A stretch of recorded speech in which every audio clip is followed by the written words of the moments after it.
Hello दोस्तों, स्वागत है हमारे यूट्यूब चैनल प्रिपरेशन मंत्रा पे आप लोगों का। मैं केमिस्ट्री का फैकल्टी रंजीत कुमार और आप लोगों को मेडिकल इंजीनियरिंग या फिर 11th-12th का जो भी बोर्ड का क्वेश्चन है या जो भी उसका टॉपिक है उस टॉपिक को डिटेल वाइज में एक कॉम्पिटिटिव लेवल में ले जाके उसको सॉल्व करवाया जाएगा। चीज़ों को आसान बनाते हुए आप लोग को बताएंगे, सॉल्व करवाएंगे। आज का हम लोग का टॉपिक है ऑर्गेनिक का इलेक्ट्रोफिलिक सब्स्टिट्यूशन रिएक्शन, ठीक है, जो कि वन ऑफ द इम्पोर्टेंट और खासकर जी मेंस में भी पूछा जाता है, मेडिकल्स में भी पूछा जाता है। तो सबसे पहले आज हम लोग बात करेंगे इलेक्ट्रोफिलिक सब्स्टिट्यूशन रिएक्शन है क्या, होता कैसे है, ठीक है, इन सारी चीज़ों के बारे में जानेंगे। लेकिन उसके लिए थोड़ा सा आप लोग को हम एक थोड़ा सा बेस बता देते हैं कि ऑर्गेनिक रिएक्शंस में होता क्या है। ऑर्गेनिक रिएक्शंस में एक्चुअली होता क्या है कि हमारा यहाँ पे रिएक्टेंट्स जो होते हैं, आमतौर पे रिएक्टेंट्स मिल के प्रोडक्ट बनते हैं, है ना। तो जाहिर सी बात है कि रिएक्टेंट हमारा दो पार्ट में बटा हुआ है, एक को कहते हैं सबस्ट्रेट और एक को कहते हैं हम लोग रिएजेंट, ठीक है। सबस्ट्रेट और रिएजेंट ये दोनों मिलकर हम लोग का प्रोडक्ट का फॉर्मेशन करता है, ठीक है। तो ऑर्गेनिक रिएक्शन में हमारा जो रिएक्टेंट्स होते हैं वो रिएक्टेंट्स एक्चुअली दो तरह के या दो पार्ट में बटे होते हैं। एक को हम लोग सबस्ट्रेट कहते हैं और एक को हम लोग रिएजेंट कहते हैं, ठीक है। और ऐसे भी अगर इनऑर्गेनिक और ऑर्गेनिक रिएक्शन से अगर कंपेयर किया जाए तो आप लोग जानते हो कि इनऑर्गेनिक रिएक्शंस जो होते हैं इसमें रिएक्टेंट जो होते हैं वो आयोनिक स्पेसिस होते हैं और इनऑर्गेनिक रिएक्शंस काफ़ी फास्ट होते हैं। जबकि ऑर्गेनिक रिएक्शंस में हम लोग क्या होते हैं, कोवैलेंट मॉलिक्यूल्स का यूज़ करते हैं और वो रिएक्शन जो होता है with compare to inorganic reactions वो स्लो होता है।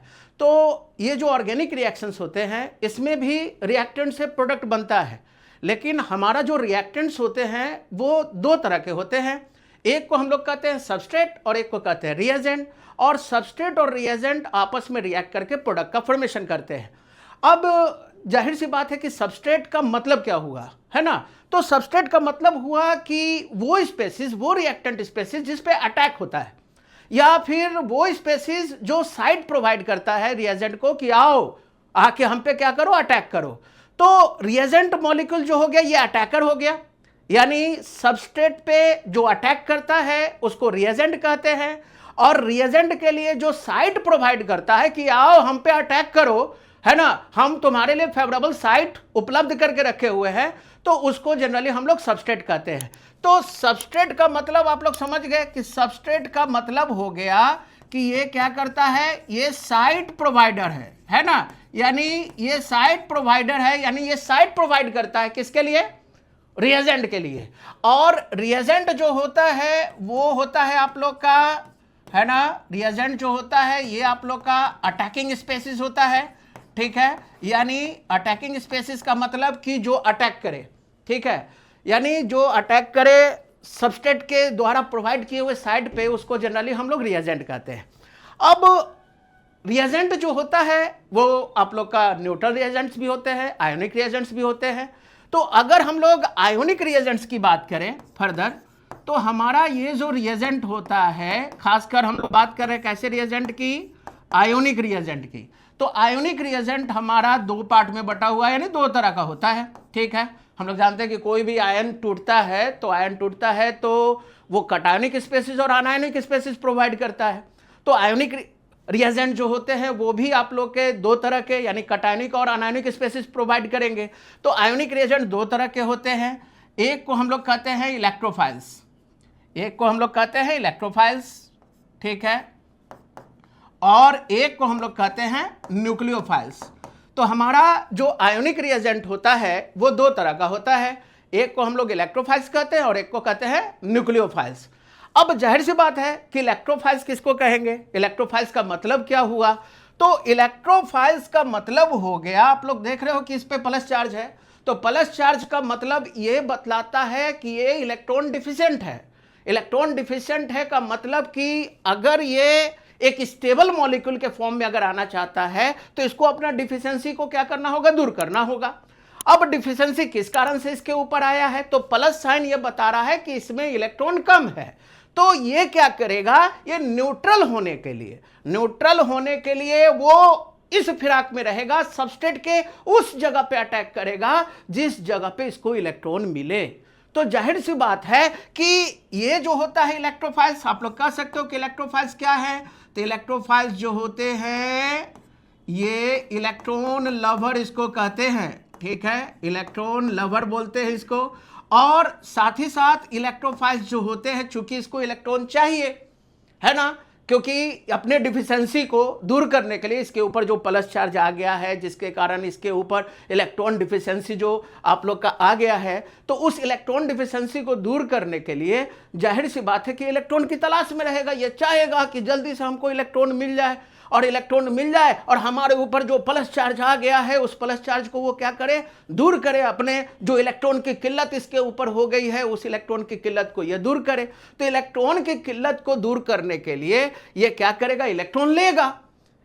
अब कहां से लेगा भाई, तो जाहिर बात है कि ये रिएजेंट है, अटैकिंग स्पेसीज है, तो ये सबस्ट्रेट के वैसे जगह पे हमला करेगा, अटैक करेगा जहां से इलेक्ट्रॉन मिले, या सबस्ट्रेट के उस जगह पे अटैक करेगा जहां इलेक्ट्रॉन डेंसिटी हाई होगा।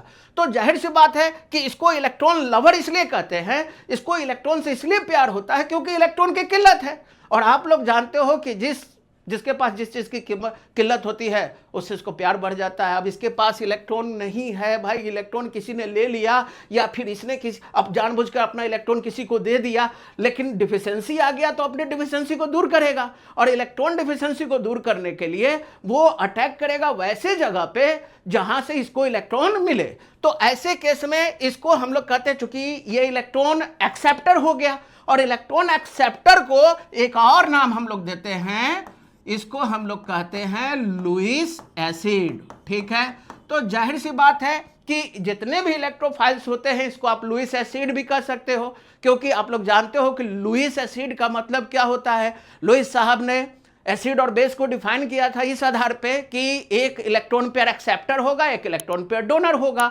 तो जो इलेक्ट्रॉन पेयर एक्सेप्टर होगा, है ना, उसको लुईस एसिड भी कह सकते हो आप लोग, है ना। लेकिन दोनों में अंतर है, वो हम बताएंगे कि किस तरह से अटैकिंग के दौरान नाम अलग अलग हो जाता है। इलेक्ट्रोफाइल्स का अलग नाम हो जाता है, लुईस एसिड का अलग नाम हो जाता है। लेकिन आप इसको कह सकते हो कि जो इलेक्ट्रोफाइल, जो कंडीशन लुईस एसिड के लिए वही कंडीशन इलेक्ट्रोफाइल्स के लिए होगा। तो ये इलेक्ट्रॉन लवर है, ये लुईस एसिड है आप लोग का, है ना। और न्यूक्लियोफाइल्स देख रहे हो, माइनस चार्ज ये बता रहा है कि इसको इलेक्ट्रॉन कहीं से मिला है या इसने इलेक्ट्रॉन कहीं से लिया है।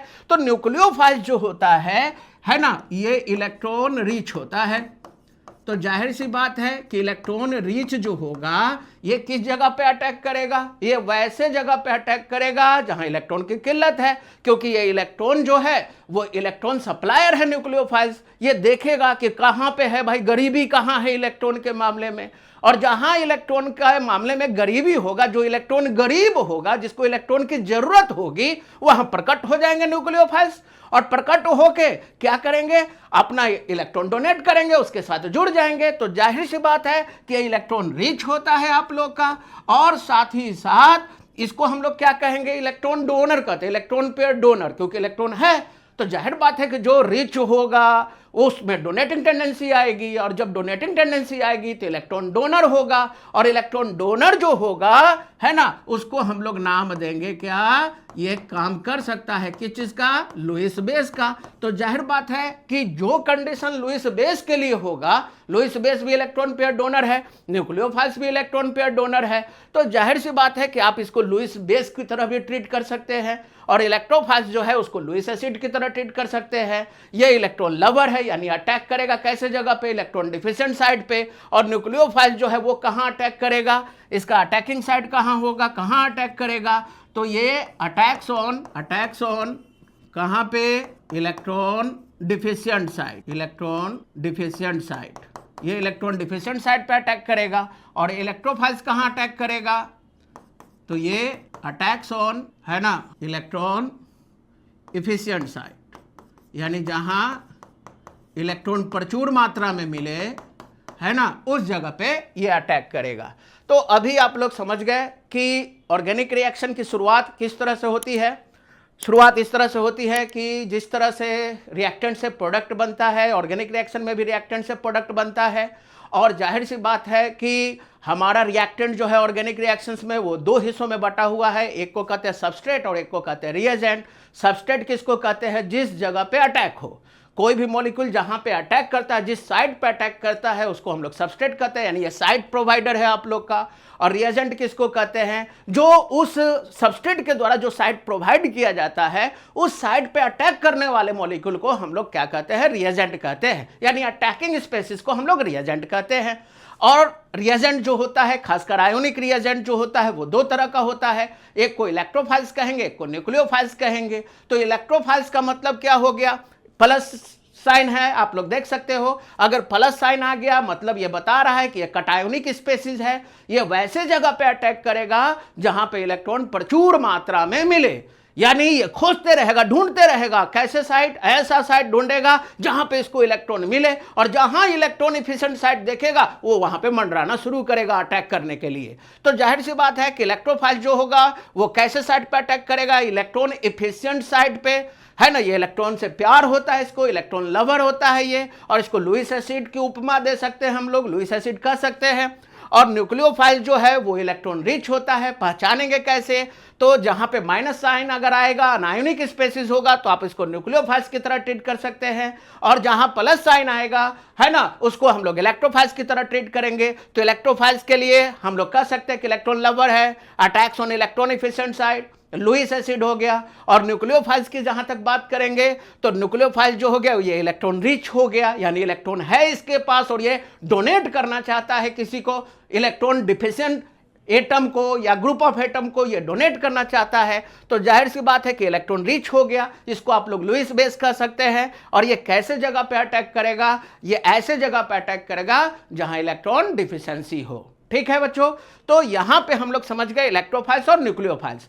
अब जैसे कोई मोलिकुलर स्पेसिस आप लोग को दिया रहेगा, तो उस मोलिकुलर स्पेसिस में आप कैसे जानोगे उस मोलिकुलर स्पेसिस में कि इसका इलेक्ट्रोफाइल्स क्या होगा, इसका न्यूक्लियोफाइल्स क्या, कैसे हम लोग निकालेंगे? तो हम लोग देख लेंगे कि जो लेस इलेक्ट्रोनेगेटिव एटम होगा वो इलेक्ट्रोफाइल्स का काम इलेक्ट्रोफाइल्स का काम करेगा, और जो मोर इलेक्ट्रोनेगेटिव होगा, क्योंकि more electronegative always requires negative charge, तो जो मोर इलेक्ट्रोनेगेटिव एटम होगा उस पे आप लोग का आएगा माइनस चार्ज। ठीक है, तो जाहिर सी बात है कि जैसे अगर मान लो कि हम कहें कि कोई रिएजेंट दिए आप लोग को, है ना, कोई रिएजेंट दिए, अब इस रिएजेंट में हम कहेंगे कि कैसे पता चलेगा कि इसका इलेक्ट्रोफाइल्स कौन होगा, कैसे पता चलेगा कि इसका न्यूक्लियोफाइल्स कौन होगा? तो ऐसे केस में जैसे मान लो कि अगर हम दिए HCl, है ना, तो HCl में आप लोग कैसे पता करोगे कि इसका इलेक्ट्रोफाइल्स कौन होगा और न्यूक्लियोफाइल्स कौन होगा? तो जाहिर सी बात है कि हम लोग जानते हैं, अगर इलेक्ट्रोनेगेटिविटी का ट्रेंड आप लोग को मालूम होगा, है ना, कि सबसे ज्यादा इलेक्ट्रोनेगेटिव कौन? इलेक्ट्रोनेगेटिव के बारे में भी बच्चों आप लोग जानते होंगे।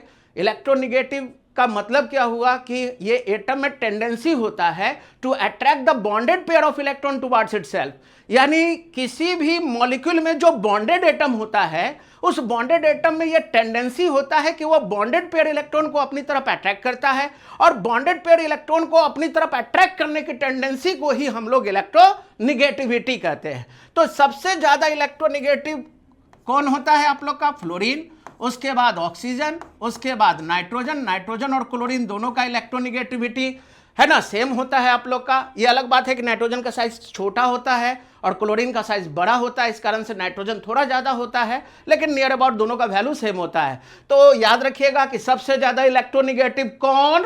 तो आप लोग बोलिएगा फोन। फोन मतलब फ्लोरीन, ऑक्सीजन, नाइट्रोजन। तो सबसे बड़ा इलेक्ट्रोनेगेटिव एटम कौन? तो आप लोग बोलिएगा फोन, यानी फ्लोरीन, ऑक्सीजन, नाइट्रोजन, क्लोरीन। उसके बाद आ गया आप लोग का ब्रोमीन, उसके बाद हो गया आयोडीन, उसके बाद सल्फर, फिर कार्बन। कार्बन और फास्फोरस का सेम होता है। सबसे कम इलेक्ट्रोनेगेटिव हो गया कौन? हाइड्रोजन। ठीक है, तो यहां पे इस इलेक्ट्रोनेगेटिविटी के टेबल से ये साफ पता चल रहा है कि जो ज्यादा इलेक्ट्रोनेगेटिव एटम होगा उसमें इलेक्ट्रॉन, बॉन्डेड इलेक्ट्रॉन को अट्रैक्ट करने की टेंडेंसी ज्यादा होगा। तो जाहिर सी बात है कि बॉन्डेड इलेक्ट्रॉन को अट्रैक्ट करने की टेंडेंसी ज्यादा होगा तो उस पे माइनस चार्ज वो एक्वायर करेगा, और जो कम इलेक्ट्रोनेगेटिव है तो जो कम इलेक्ट्रोनेगेटिव है उस पर प्लस चार्ज आएगा। तो यहां पे हम लोग देख रहे हैं कि HCl, तो HCl में हम लोग देख रहे हैं कि हाइड्रोजन और क्लोरीन के बीच में बॉन्ड बना हुआ है ना। मान लो यहां कोवेलेंट बॉन्ड बना हुआ है, तो हाइड्रोजन और क्लोरीन के बीच में जो कोवेलेंट बॉन्ड बना हुआ है, तो हाइड्रोजन भी इस बॉन्डेड इलेक्ट्रॉन को अपनी तरफ खींच रहा होगा, क्लोरीन भी बॉन्डेड इलेक्ट्रॉन को अपनी तरफ खींच रहा होगा। अब इसमें खींचेगा कौन ज्यादा, तो जो ज्यादा इलेक्ट्रोनेगेटिव होगा। तो इस इलेक्ट्रोनेगेटिव के टेबल से हम लोग साफ देख रहे हैं कि क्लोरीन आगे है इलेक्ट्रॉन खींचने के मामले में और हाइड्रोजन जनाब पीछे है। तो ऐसे केस में क्या होगा कि हाइड्रोजन जो है कम इलेक्ट्रोनेगेटिव होने के कारण हाइड्रोजन का बॉन्डेड इलेक्ट्रॉन को क्लोरीन मोर स्ट्रांगली अपनी तरफ अट्रैक्ट करेगा और इस कारण से क्लोरीन पे आ जाएगा माइनस और हाइड्रोजन पे आ जाएगा प्लस। तो जो कम इलेक्ट्रोनेगेटिव होगा वो इलेक्ट्रोफाइल्स बनेगा और जो ज्यादा इलेक्ट्रोनेगेटिव होगा वो न्यूक्लियोफाइल्स बनेगा। तो यहां पे आप लोग का ये कैसे टूटेगा, तो हम लोग इसको कह सकते हैं कि ये टूटेगा H प्लस और न्यूक्लियोफाइल्स क्या हो जाएगा Cl माइनस, H प्लस और Cl माइनस। ठीक है, उसी तरह से अगर हम लोग सेकंड ले ले, है ना, अगर हम कहें HOCl, है ना, तो इस केस में अगर हम पूछे आप लोगों से कि ऐसे केस में कैसे पता चलेगा किसका इलेक्ट्रोफाइल्स कौन न्यूक्लियोफाइल्स कौन, तो हम लोग याद रखना कि जहां भी ऑक्सी एसिड का केस रहेगा तो ऑक्सी एसिड का मतलब आप लोग समझ गए होंगे कि ऑक्सीजन होना चाहिए। तो ऑक्सी एसिड के केस में ये हाइड्रा एसिड हो गया क्योंकि इसमें ऑक्सीजन नहीं है, ये ऑक्सी एसिड हो गया क्योंकि इसमें OH बॉन्ड है। ठीक है, तो जहां हाइड्रोजन O से जुड़ा होगा, है ना, ज्यादा इलेक्ट्रोनेगेटिव एटम से जुड़ा होगा या O से जुड़ा होगा, ऑक्सी एसिड के लिए हाइड्रोजन O से जुड़ा होना चाहिए। ठीक है, और हाइड्रा एसिड के लिए हाइड्रोजन O को छोड़कर किसी भी इलेक्ट्रोनेगेटिव एटम से जुड़ा होना चाहिए। तो यहां पे हम लोग क्या देख रहे हैं, कौन सा बॉन्ड ब्रेक करोगे, यहां पे किसके बीच में इलेक्ट्रॉन का खींचतान होगा, क्या H और O के बीच में होगा या O और Cl। तो ऑक्सी एसिड में हमारा OH जो है वो अलग हो जाता है ना। ये याद रखिएगा कि ऑक्सी एसिड जिसमें O बॉन्ड H हो और यहां जब भी टूटेगा तो ऑक्सीजन और क्लोरीन के बीच का बॉन्ड टूटेगा, ये बॉन्ड टूटेगा। अब ये बॉन्ड टूटेगा तो इसमें देख लेना है कि ऑक्सीजन और क्लोरीन में कौन ज्यादा इलेक्ट्रोनेगेटिव, तो ऑक्सीजन, ऑब्वियसली ऑक्सीजन ज्यादा इलेक्ट्रोनेगेटिव है, तो O पे माइनस आएगा और क्लोरीन पे प्लस आएगा। तो इस कारण से यहां पे हम लोग का क्या होगा, यहां पे Cl पे आ जाएगा प्लस और OH पे आ जाएगा माइनस। ठीक है, इसी तरह से बच्चों अगर हम लोग ले लें नेक्स्ट, है ना, अगर हम लोग ले लें सल्फ्यूरिक एसिड H2SO4, तो H2SO4 को आप लोग ऐसे लिख सकते हो। ठीक है, ये H2SO4 हो गया, ये भी ऑक्सी एसिड है, देख रहे हो हाइड्रोजन O से जुड़ा हुआ है यहाँ पे। तो ऑक्सी एसिड के केस में क्या होगा, यहाँ पे कौन सा बॉन्ड ब्रेक करने वाले हैं हम लोग बताइए, तो यहाँ पे हम लोग बॉन्ड ब्रेक करेंगे कौन वाला, OH को तो तोड़ना नहीं है ऑक्सी एसिड में, तो यहाँ पे सेंट्रल एटम के साथ जिससे जुड़ा हुआ है ऑक्सीजन उसके बीच का बॉन्ड ब्रेक करेंगे। तो यहाँ पे आप लोग का सल्फर और ऑक्सीजन के बीच का बॉन्ड ब्रेक करेगा। अब ऑक्सीजन और सल्फर में आप लोग डिसाइड कर लीजिए कि कौन ज्यादा इलेक्ट्रोनेगेटिव है, ऑक्सीजन ज्यादा इलेक्ट्रोनेगेटिव है, तो ऑक्सीजन ज्यादा इलेक्ट्रोनेगेटिव है तो O पे माइनस आएगा और सल्फर पे प्लस आएगा। तो ये आप लोग का टूट जाएगा SO3H, है ना, इस पे आ जाएगा प्लस और इधर हो जाएगा OH माइनस। ठीक है प्यारे बच्चों, कैसा लगा मेरा वीडियो, अगर मेरा वीडियो अच्छा लगा तो प्लीज़ इस चैनल को सब्सक्राइब कीजिए, वीडियो को लाइक कीजिए, शेयर कीजिए और हमसे इसी तरह से जुड़े रहिए। और जो भी अगर आप लोगों को कोई भी प्रॉब्लम हो रहा हो समझने में तो कमेंट ज़रूर कीजिए। इसके लिए आप लोग जुड़े रहिए हमारे साथ और बने रहिए हमारे प्रिपरेशन मंत्रा के चैनल से। धन्यवाद।